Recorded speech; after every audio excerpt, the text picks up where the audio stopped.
Breaking news చూస్తున్నాం. రంగారెడ్డి జిల్లా దైవాలగూడలో దారుణం చోటు చేసుకుంది. పోక్సో కేసు పెట్టరన్న కక్షతో రాజ్ కుమార్ అనే ఓ కిరాతకుడు 6గురిని దారుణంగా చంపాడు. కత్తితో దాడి చేసి భార్య, 2 పిల్లలతో పాటు బాధిత బాలిక తల్లి, నానమ్మ ప్రాణాలు తీశాడు. సమాచారం అందుకున్న సిపి తరుణ్ జోషి, డీసీపీ యోగేష్ గౌతమ్ ఘటనా స్థలానికి చేరుకుని పరిశీలించారు. రాజ్ కుమార్ తనను వేధించాడని మే 16న బాధిత బాలిక ఆమె తల్లితో కలిసి పోలీస్ స్టేషన్లో కేసు పెట్టింది. ఈ వ్యవహారంలో పోలీసులు నిందితుడిని అరెస్ట్ చేశారు. అయితే ఇటీవల అతడు బెయిల్పై తిరిగి వచ్చాడు. ఈ క్రమంలోనే తనపై పోక్సో కేసు పెట్టారన్న కక్షతో తెల్లవారుజామున ఈ దారుణానికి ఒడిగట్టాడు. అనంతరం తన తల్లిదండ్రులకు విషయం చెప్పాడు. వారు పోలీసులకు సమాచారం అందించడంతో సిపి, డీసీపీ ఘటనా స్థలానికి చేరుకున్నారు. నిందితుడు 7 ఏళ్ల క్రితం భార్య సరితను ప్రేమ వివాహం చేసుకున్నట్లు పోలీసులు తెలిపారు. ఘటనపై కేసు నమోదు చేసిన పోలీసులు నిందితుడి కోసం గాలిస్తున్నారు. సీసీటీవీ ఫుటేజ్ ఆధారంగా దర్యాప్తు చేపట్టారు.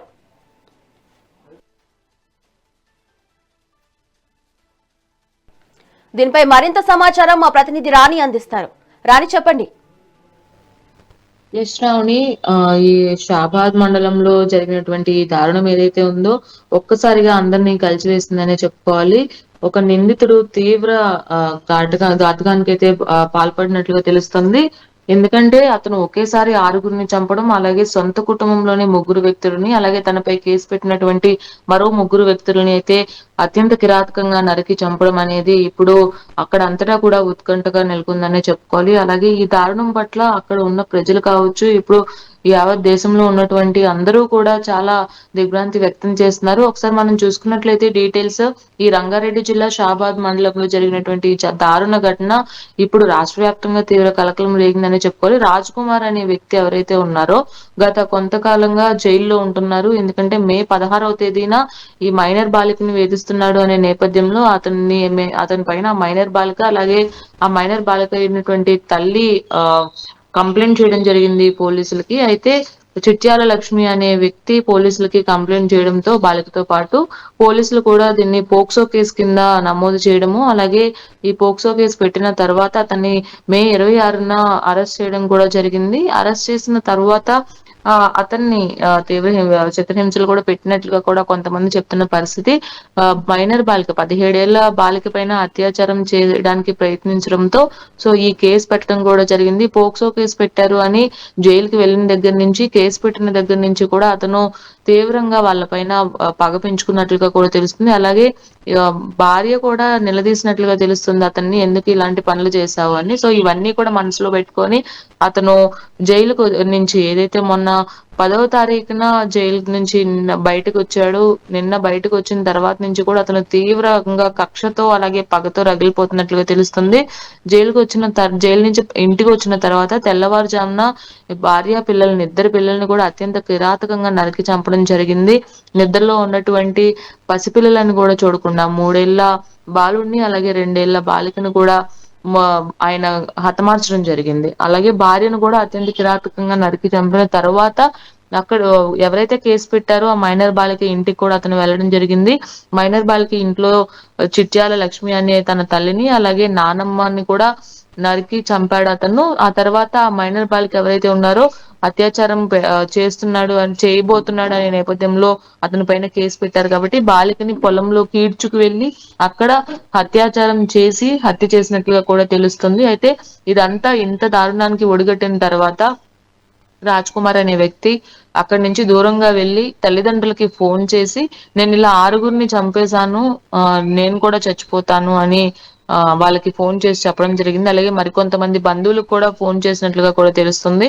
సో దీంతో ఒక్కసారిగా తల్లిదండ్రులు భయాందోళనకి గురయ్యారు. వెంటనే పోలీసులకి ఫోన్ చేయడం జరిగింది. ఇలా హత్య చేసి పరారీ అయ్యాడు, తను కూడా చనిపోతా అన్నాడు అనే విషయాన్ని పోలీసులకి కుటుంబ సభ్యులు వెల్లడించారు. అయితే దీంతో వెంటనే అలర్ట్ అయిన పోలీస్ సిబ్బంది అతని కోసం గాలింపు చర్యలు కూడా చేపట్టారు. కానీ అప్పటికే పరారైన రాజ్ కుమార్ ఇప్పుడు అతని ఆచూకీ తెలియకుండా పోయింది. కాబట్టి డాగ్ స్క్వాడ్లతో అలాగే ప్రత్యేక బృందాలతో అతని కోసం పరిశీలిస్తున్నట్లుగా కూడా తెలుస్తుంది, గాలింపు చర్యలు చేస్తున్నారు. అయితే ఈ నేపథ్యంలోనే అక్కడ విషాద ఛాయలు అలుముకున్నాయనే చెప్పుకోవాలి.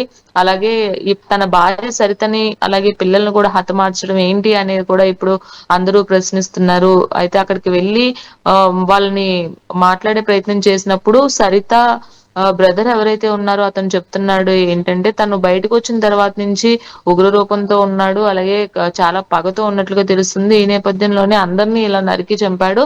అలాంటి వ్యక్తిని వదిలిపెట్టొద్దు అని సరిత తన భార్య తమ్ముడు ఉన్నాడో అతను చెప్తున్న పరిస్థితి. అయితే తన భార్య తల్లి ఎవరైతే ఉన్నారో ఒకవేళ ఇష్టం లేకపోతే మా పిల్లని మా ఇంటికి పంపించేయొచ్చు కదా, ఎలా చంపబుద్దయింది, ముక్కుపచ్చలారని పసిపిల్లలని సైతం నరికి చంపాడు.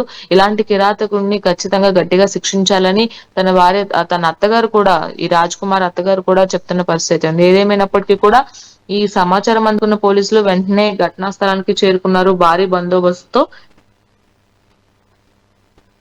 బందోబస్తు చేరుకోవడమే కాకుండా సంఘటనా స్థలానికి చేరుకుని మృతదేహాలను స్వాధీనం చేసుకుని పోస్ట్ మార్టం నిమిత్తం కూడా మృతదేహాలని ప్రభుత్వ ఆసుపత్రికి తరలించడం జరిగింది. ఈ డాగ్ స్క్వాడ్లు అలాగే క్లూస్ టీమ్ సహాయంతో ఆధారాలను సేకరిస్తున్నట్లుగా కూడా తెలుస్తుంది. ఈ ఘటనపై హత్య, లైంగిక నేరాలకు సంబంధించిన పలు సెక్షన్ల కింద కేసు నమోదు కూడా చేయడం జరిగింది.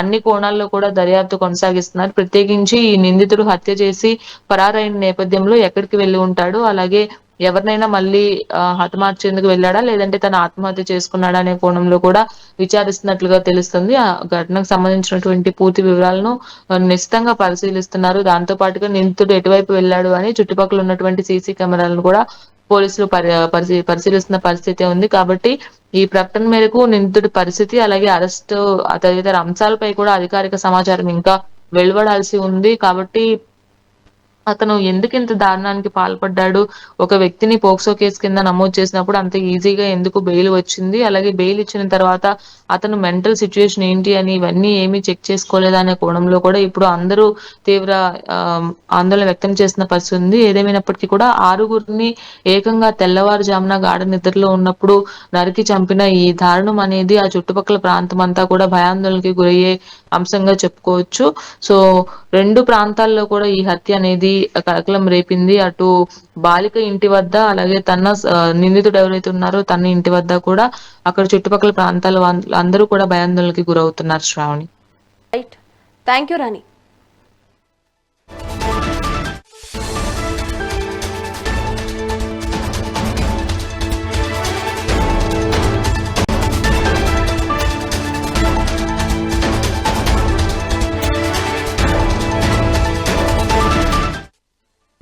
బ్రేకింగ్ న్యూస్ చూస్తున్నాం. రంగారెడ్డి జిల్లా దైవాలగూడలో దారుణం చోటు చేసుకుంది.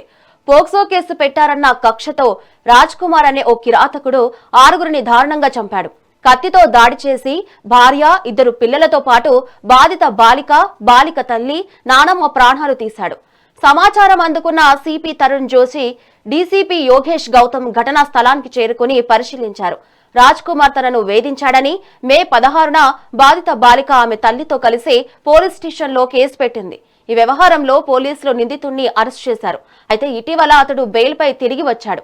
ఈ క్రమంలోనే తనపై పోక్సో కేసు పెట్టారన్న కక్షతో తెల్లవారుజామున ఈ దారుణానికి ఒడిగట్టాడు. అనంతరం తన తల్లిదండ్రులకు విషయం చెప్పాడు.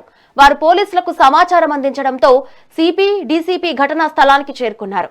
నిందితుడు 7 ఏళ్ల క్రితం భార్య సరితను ప్రేమ వివాహం చేసుకున్నట్లు పోలీసులు తెలిపారు. ఘటనపై కేసు నమోదు చేసిన పోలీసులు నిందితుడి కోసం గాలిస్తున్నారు.